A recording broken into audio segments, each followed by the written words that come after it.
Mis papás me hicieron perder una beca completa en el ITAM para gastar todo en la universidad privada de mi hermano. Según ellos, una hija no necesitaba una carrera tan prestigiosa.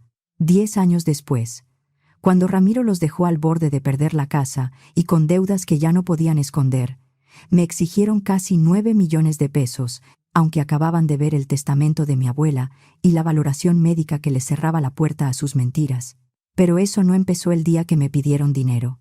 Estoy sentada en mi oficina, en un piso alto de Santa Fe. Me llamo Alejandra Montes Rangel. Tengo 28 años. Soy directora de finanzas en una empresa tecnológica que acaba de cerrar una ronda Serie D, y soy dueña de un negocio de antigüedades que me dejó mi abuela. A veces pienso en lo distinta que pudo haber sido mi vida si una sola noche, hace 10 años, mis papás hubieran decidido quererme con la misma fuerza con la que querían a mi hermano. Crecí en una familia de clase media en Tlalpan. Mi papá, Armando Montes, era gerente regional en una empresa de paquetería y logística. Mi mamá, Beatriz Rangel, trabajaba medio tiempo como auxiliar contable en un consultorio dental. Mi hermano mayor, Ramiro, me llevaba 3 años. Desde afuera, parecíamos una familia tranquila. Pero dentro de la casa había una regla que nadie decía en voz alta. Ramiro era el hijo importante. No importaba que sus calificaciones fueran mediocres ni que inventara excusas cada vez que algo le salía mal. Él era el hijo varón, el orgullo de la casa aunque no hiciera nada para ganárselo. Yo era la hija que debía portarse bien, ayudar en la cocina, sacar buenas calificaciones y no causar problemas. Desde niña me refugié en la escuela. En la prepa tenía promedio casi perfecto. Era presidenta del equipo de debate y daba asesorías de matemáticas. La orientadora vocacional me dijo un día: Alejandra, tú tienes perfil para una universidad de primer nivel. No te limites. Yo le creí. Empecé a investigar becas y convocatorias. Me levantaba temprano para estudiar y me dormía tarde revisando guías de examen. No tenía cursos caros ni asesores privados. Todo lo hacía con libros prestados y simuladores gratuitos. Ramiro, mientras tanto, ya había perdido 2 años entre materias reprobadas, cambios de escuela y supuestos descansos para pensar qué quería hacer. Mis papás seguían hablando de él como si estuviera a punto de despertar una genialidad escondida. Los hombres maduran más tarde, decía mi mamá. Solo necesita encontrar lo que le apasiona. Mi papá asentía. Ramiro tiene potencial, nada más le falta a alguien que lo sepa orientar. Y vaya que lo orientaron. Le pagaron cursos particulares, una asesora educativa, talleres de entrevista, clases de regularización y sesiones privadas de orientación vocacional. A mí nunca me ofrecieron nada de eso. Cuando pregunté si podían ayudarme con un curso para el examen del ITAM, mi papá ni siquiera levantó la vista del plato. Tú eres lista, Alejandra. Tú puedes sola. Y pude. Estudié hasta quedarme sin fuerzas. Mientras Ramiro se quejaba porque su asesora le pedía escribir media cuartilla, yo llenaba libretas enteras con fórmulas, ideas y planes. Cuando llegaron los resultados, sentí que se me iba el aire. Me habían aceptado en el ITAM, con una beca especial que cubría la colegiatura completa y un apoyo de manutención para gastos básicos. Tenía que entregar documentos, confirmar mi lugar y completar el expediente dentro del plazo. No era cualquier cosa. Era una puerta abierta a una vida que yo apenas me atrevía a imaginar. Bajé corriendo las escaleras con la carta impresa en la mano. Mi mamá estaba en la cocina. «Mamá, me aceptaron», le dije. «Me dieron beca completa». Ella tomó la hoja, la leyó despacio y sonrió de una forma rara, apretada. «Qué bien, hija. Cuando llegue tu papá lo platicamos». Esa frase debió alertarme. No lo platicamos esa noche ni la siguiente.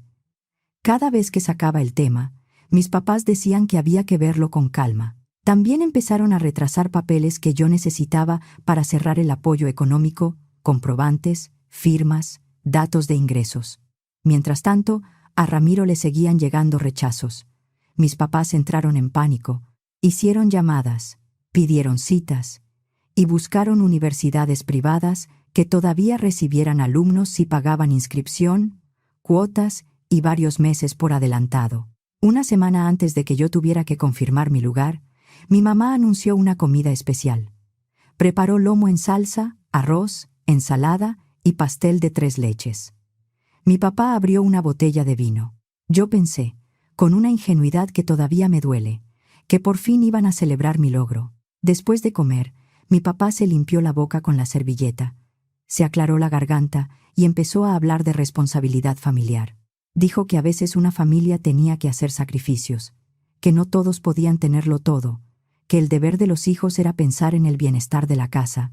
Luego soltó la frase: Alejandra, necesitamos que dejes pasar lo del ITAM. Lo dijo como si me estuviera pidiendo que pasara la sal. Me reí porque pensé que era una broma de mal gusto. Pero su cara seguía seria. Mi mamá bajó la mirada. Ramiro, sentado frente a mí, tenía una sonrisa mínima, como si ya supiera cómo iba a terminar todo.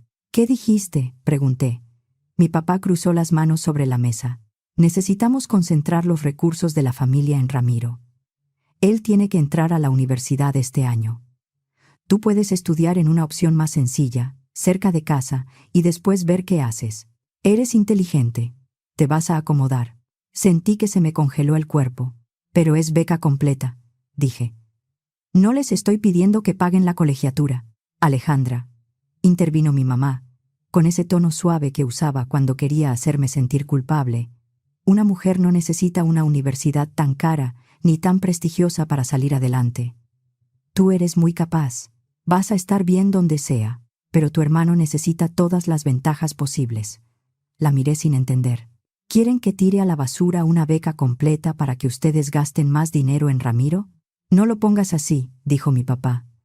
Así es exactamente como es. La cara de mi papá se puso roja. Bájale al tono. Somos tus padres, y sabemos qué es lo mejor para esta familia. ¿Lo mejor para esta familia o lo mejor para Ramiro? Mi mamá soltó un suspiro dolido. No seas egoísta. Tu hermano necesita nuestro apoyo en este momento. ¿En este momento? Ramiro ha tenido su apoyo toda la vida. Le pagaron cursos, asesores, clases particulares. Yo hice todo sola. Me gané esta beca sola. ¿Y ahora quieren que la pierda porque a él no le alcanzó el esfuerzo? Ramiro se recargó en la silla. Ya, Alejandra. Tampoco es para tanto. No eres la única persona que estudia. Lo miré con una rabia que no me cabía en el pecho. Claro que para ti no es para tanto. Tú no hiciste nada y aún así todos se están moviendo para salvarte. La discusión se volvió horrible muy rápido. Mi papá empezó a gritar que yo era una malagradecida, que ellos me habían dado techo, comida y educación, que no tenía derecho a cuestionarlos. Mi mamá lloraba diciendo que yo estaba dividiendo a la familia. Ramiro miraba la escena con esa sonrisa de triunfo que todavía recuerdo con claridad. Al final, mi papá se levantó de la mesa. Te voy a decir una cosa una sola vez, dijo. Dejas esa beca y haces lo que te estamos diciendo. O haces tus maletas y te vas de esta casa. Nadie dijo nada.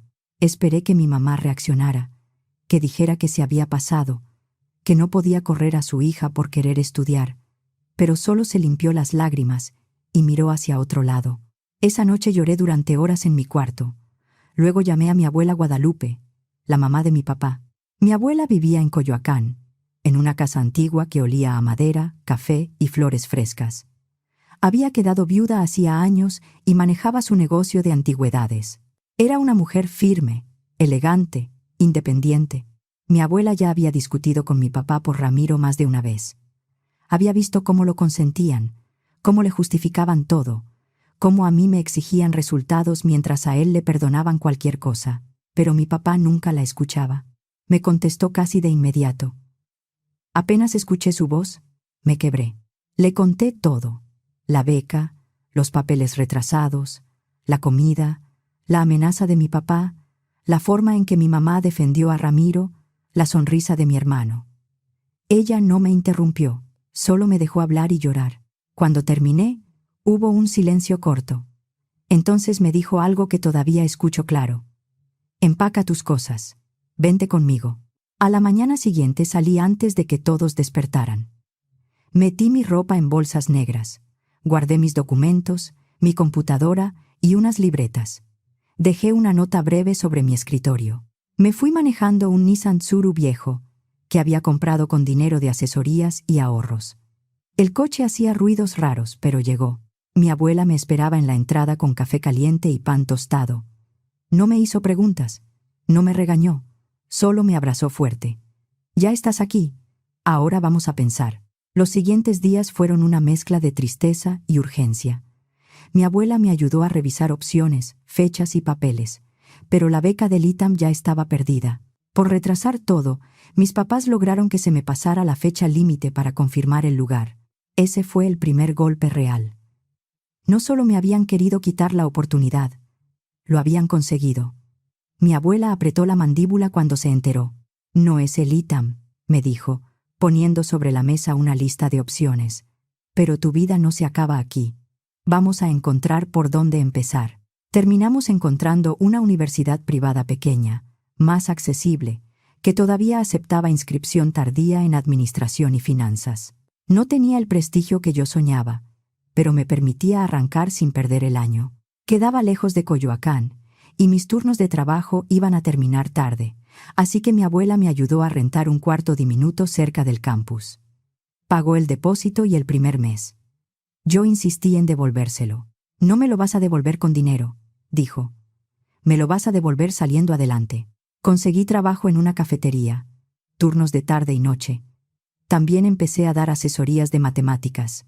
Los fines de semana ayudaba en la tienda de mi abuela, registrando ventas, ordenando facturas o cargando muebles pequeños cuando hacía falta. Ganaba poco, pero estiraba cada peso. Esos primeros años fueron durísimos. Iba a clases por la mañana, daba asesorías por la tarde y trabajaba en la cafetería hasta las 11:30 de la noche. Vivía a unas cuadras cuando llovía o salía sola. Gastaba en taxi aunque me doliera. Dormía 4 o 5 horas y comía lo que alcanzara, pero mantuve mis calificaciones altas. No podía fallar. Sentía que si bajaba el ritmo, mis papás iban a tener razón, y no estaba dispuesta a regalarles eso. En esos meses, mis papás intentaron llamarme varias veces. Dejaban mensajes diciendo que yo estaba exagerando, que debía volver a casa, pedir perdón y comportarme como una hija agradecida. Nunca respondí. Ramiro me escribió una sola vez. «Qué egoísta eres. Abandonaste a la familia». Lo bloqueé. La única familia que realmente tuve entonces fue mi abuela Guadalupe. Me invitaba a comer los domingos y me mandaba de regreso con comida para la semana. A veces encontraba billetes doblados dentro de mis libros. Cuando el Tsuru se descompuso, ella pagó la reparación y no me dejó discutir. «La familia se cuida», decía. «La familia de verdad». Después de 1 año y medio, presenté examen para entrar a la UNAM en una carrera relacionada con finanzas y administración. Estudié como si todo dependiera de eso. Cuando me aceptaron, lloré sola en mi cuarto, sentada en el piso, con la computadora abierta frente a mí. Entré por concurso y después peleé la equivalencia de algunas materias. No me aceptaron todo, apenas una parte, pero eso me ayudó a no empezar desde cero. De todos modos tuve que cargar horarios pesados para no atrasarme demasiado. No era el camino que había imaginado a los 18. Pero era una universidad enorme, seria, respetada, y yo iba a aprovecharla con todo lo que tenía. Me cambié a un cuarto más pequeño para pagar menos renta. Conseguí trabajo de medio tiempo en la biblioteca de la facultad y mantuve asesorías los fines de semana. Seguía durmiendo poco, seguía midiendo cada peso, pero por fin sentía que avanzaba. Durante ese tiempo, mi abuela me contaba cosas de mis papás y de Ramiro. Lo metieron en una universidad privada carísima en Puebla, una de esas que aceptaba alumnos si pagaban inscripción, colegiaturas y cuotas por adelantado. Para cubrirlo, pidieron préstamos, refinanciaron la casa, usaron ahorros y tocaron el dinero del retiro. 2 años después, lo dieron de baja por bajo rendimiento, faltas y un problema disciplinario en una residencia estudiantil. Mis papás intentaron apelar. Culparon a sus compañeros, al estrés, a los maestros. La universidad no cedió. Entonces buscaron otra opción. Encontraron una escuela privada en Cancún, le pagaron vuelo, renta y otro semestre completo. Duró un semestre. Luego, abandonó todo y regresó a la casa. Pasaba los días jugando videojuegos, apostando en línea y diciendo que necesitaba tiempo para encontrarse. Mis papás lo mantenían con comida, teléfono, salidas y tarjetas. Siempre había una excusa nueva. Estaba deprimido, confundido, presionado, a punto de reaccionar. Mientras tanto, yo me gradué con honores. No fue fácil. Ninguna parte fue fácil. Pero lo logré. Conseguí mi primer empleo formal en una firma de consultoría financiera en la Ciudad de México. El sueldo no era espectacular, pero para mí se sentía enorme. Por primera vez podía pagar renta sin sentir que me faltaba el aire. También empecé a ahorrar cada peso que podía. La empresa ofrecía apoyo para estudios de posgrado. Me aceptaron en una escuela de negocios con beca parcial para una maestría ejecutiva en administración. Durante 2 años trabajé de día y estudié de noche. Mi abuela Guadalupe fue a mi graduación de la maestría. Se sentó en primera fila, arreglada como si fuera a una boda, y tomó fotos de todo. Después me llevó a cenar a un restaurante bonito en el centro de Coyoacán. Yo le decía que era demasiado caro, pero ella me calló con una mirada. Hoy no se habla de precios, dijo. Hoy se celebra. Durante el postre, se puso seria. Alejandra, necesito decirte algo. Dejé la cuchara sobre el plato. ¿Qué pasa? Actualicé mi testamento. Sentí un hueco en el estómago. Abuela, no digas eso. ¿Estás bien? Ella sonrió, pero no suavizó el tono. Estoy bien. Por eso lo hice ahora, con la cabeza clara. No quiero dejar problemas cuando ya no esté. Intenté interrumpirla, pero levantó la mano. Pensé mucho en esto. Lo que tus papás te hicieron no fue una sola pelea ni un mal momento. Fue una decisión repetida durante años. Eligieron favoritos, Alejandra, y eligieron mal. Se me cerró la garganta. Abuela, todo lo que tengo va a quedar para ti. La casa, las inversiones, las tiendas, todo. Empecé a llorar ahí mismo, en medio del restaurante. No era por el dinero. Lloré porque, por primera vez en años, alguien de mi familia me estaba eligiendo sin pedirme que me hiciera pequeña. ¿Y mi papá? Pregunté con la voz rota. Es tu hijo.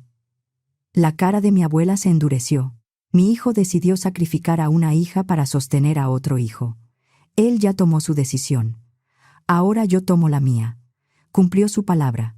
Años antes de morir, dejó un testamento claro ante notario. Había comprado la casa de Coyoacán décadas atrás, cuando la zona no tenía los precios de ahora, y había invertido con disciplina. No era riqueza caída del cielo, era trabajo, ahorro y paciencia. Un mes antes de fallecer, por recomendación del licenciado Ramírez, pidió una valoración médica y ratificó su voluntad. Sabía que mi papá no iba a aceptar quedar fuera. Mi abuela Guadalupe murió dormida, en paz, a los 82 años. Yo quedé devastada. Había perdido a la persona que me sostuvo durante los años más difíciles de mi vida. La casa de Coyoacán, que siempre me había parecido cálida, se volvió enorme y silenciosa. El funeral fue incómodo. Mis papás llegaron, por supuesto. También Ramiro. Se comportaron como una familia en duelo, pero yo podía verles los ojos. Miraban la casa, los cuadros, los muebles antiguos, la gente que se acercaba a darme el pésame, hacían cuentas en silencio. Una semana después, fuimos a la notaría. El licenciado Ramírez, abogado de confianza de mi abuela, había enviado copias del testamento a todos los involucrados. Mis papás, al parecer, ni siquiera se tomaron la molestia de leerlas completas. Nunca voy a olvidar sus caras cuando el licenciado leyó en voz alta: la casa de Coyoacán, valuada en alrededor de 14 millones de pesos, para Alejandra Montes Rangel. El portafolio de inversiones, de aproximadamente 35 millones de pesos, para Alejandra Montes Rangel. El negocio de antigüedades, con sus 2 tiendas, inventario y cuentas, para Alejandra Montes Rangel. Mi mamá empezó a ponerse pálida. Ramiro dejó de mirar el celular, y entonces vino la última parte. A mi hijo Armando Montes y a mi nuera Beatriz Rangel les dejo la cantidad simbólica de $1 mexicano a cada uno, como recordatorio de la forma en que ellos valoraron a su propia hija. Mi papá se levantó de la silla. Esto es absurdo. Mi madre no estaba bien. Alejandra la manipuló. El licenciado Ramírez ni se inmutó. Sacó una carpeta adicional y la puso sobre la mesa. Doña Guadalupe anticipó esa reacción, señor Montes. Un mes antes de su fallecimiento, fue valorada por la doctora Laura Méndez, psiquiatra geriátrica, quien certificó que se encontraba en pleno uso de sus facultades mentales y era capaz de tomar decisiones legales. Además, ratificó su voluntad ante notario y 3 testigos. Mi papá abrió la boca, pero el licenciado continuó. También dejó una declaración escrita que forma parte del expediente. Leeré el fragmento relevante. Se acomodó los lentes. Estoy consciente de mis actos y de las consecuencias de este testamento. Sé que mi hijo Armando intentará impugnar mi decisión. Que conste que no actúo por confusión, presión ni manipulación. Armando eligió abandonar a su hija Alejandra, negarle una oportunidad educativa que ella ganó por méritos propios y amenazarla con dejarla sin casa para favorecer a su hijo Ramiro, quien no mostró esfuerzo ni gratitud. Mi hijo tomó su decisión. Ahora tomo yo la mía. Alejandra me cuidó, me visitó y me quiso cuando mi propio hijo dejó de hacerlo. Ella merece lo que tengo para darle. Mi mamá rompió en llanto. ¿Cómo pudiste hacernos esto, Alejandra? Somos tus padres. La miré. Ya no sentí rabia. Sentí una calma extraña. Ustedes dejaron de ser mis padres. La noche en que intentaron destruir mi futuro. Tomé mi bolsa y salí. Por supuesto, impugnaron el testamento. Contrataron a un abogado que presentó una demanda diciendo que yo había aislado a mi abuela, que la había influenciado, que ella no estaba en condiciones de decidir. Mi papá, fuera de cualquier argumento legal serio, repetía que Ramiro tenía derechos por ser el nieto varón. Su abogado hablaba con más cuidado posible: presión, conflicto familiar, conveniencia de un acuerdo. El asunto se fue a juicio sucesorio testamentario y, durante meses, tuve que escuchar mentiras sobre mí, sobre mi abuela y sobre la relación que teníamos. Mi papá decía que yo había separado a la familia. Mi mamá decía que yo llené a mi abuela de resentimiento. Ramiro decía que yo siempre había sido ambiciosa. El problema para ellos fue que mi abuela había dejado todo bien documentado. El licenciado Ramírez presentó pruebas de que ella siguió administrando sus tiendas hasta poco antes de morir: registros de ventas, correos con proveedores, citas bancarias, mensajes con clientes y reuniones con su contador. Vecinos, amigas y empleados confirmaron que seguía lúcida y activa. Incluso mi antigua orientadora vocacional de la prepa dio una declaración. Encontró correos, constancias y una copia de la carta de recomendación que me había hecho. Ahí aparecía la beca que perdí y las veces que intentó hablar con mis papás para que no dejaran pasar la oportunidad. El juez no compró la historia de mis papás. Después de casi un año, su impugnación fue desestimada. El testamento quedó firme y todos los bienes pasaron legalmente a mi nombre. Vendí la casa de Coyoacán. No porque no la amara, sino porque no podía vivir ahí sin mi abuela. Cada esquina tenía su voz. Guardé algunas piezas importantes: fotos, cartas, una lámpara antigua que siempre le gustó, y vendí el resto con calma. Invertí la mayor parte del dinero de forma conservadora. Tomé una parte, alrededor de 5 millones de pesos, y creé un fondo de becas para mujeres jóvenes de familias con bajos ingresos y alto desempeño académico. Lo hice con un consejo independiente, reglas claras y criterios transparentes. Eran apoyos parciales renovables para inscripción, transporte, materiales o manutención. No quería favoritismos. No quería repetir la historia desde el otro lado. El negocio de antigüedades fue más complicado. Yo no sabía tanto de piezas antiguas como mi abuela, pero sí entendía números, procesos y estrategia. Dejé al frente a Carmen, una gerente que había trabajado con mi abuela por años. Luego modernicé la operación tienda en línea, inventarios ordenados, facturas digitales, redes sociales y envíos a todo el país. Con el tiempo, la tienda dejó de ser un negocio pequeño. Mantuvimos Coyoacán, abrimos un punto en la Roma Norte y fortalecimos la venta en línea. Carmen maneja la operación diaria. Yo veo finanzas, inversiones y riesgos. Y sí, el negocio es rentable. Hay buen dinero en las antigüedades cuando respetas el oficio y ordenas las cuentas.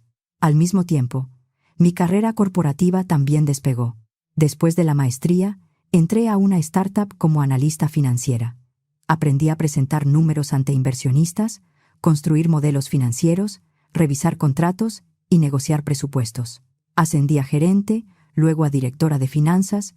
Cuando otra empresa tecnológica me buscó, acababa de cerrar una ronda serie y necesitaba estructura. Yo tenía 28 años, credenciales, resultados y algo que no se aprende en ningún posgrado sabía construir sin margen de error.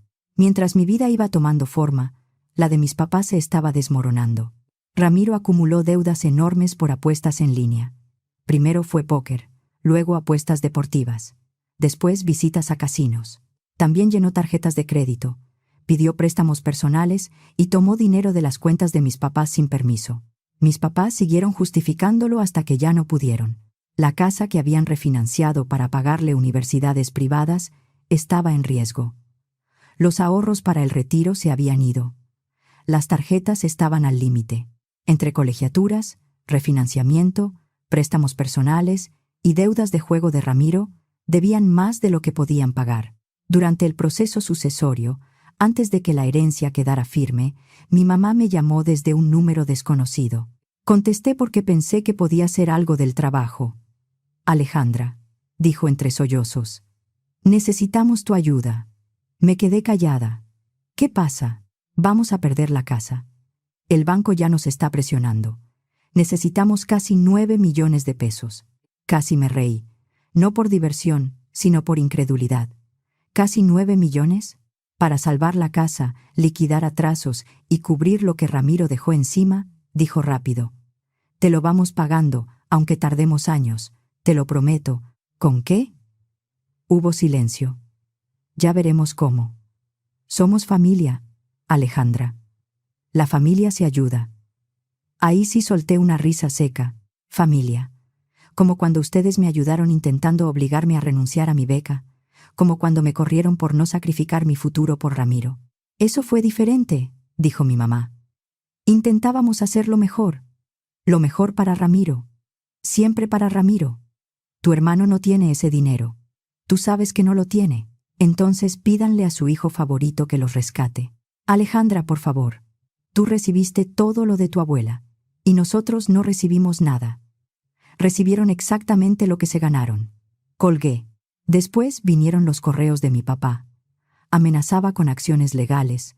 Repetía que Ramiro tenía derechos sobre la herencia y escribía como si el apellido le diera propiedad sobre todo.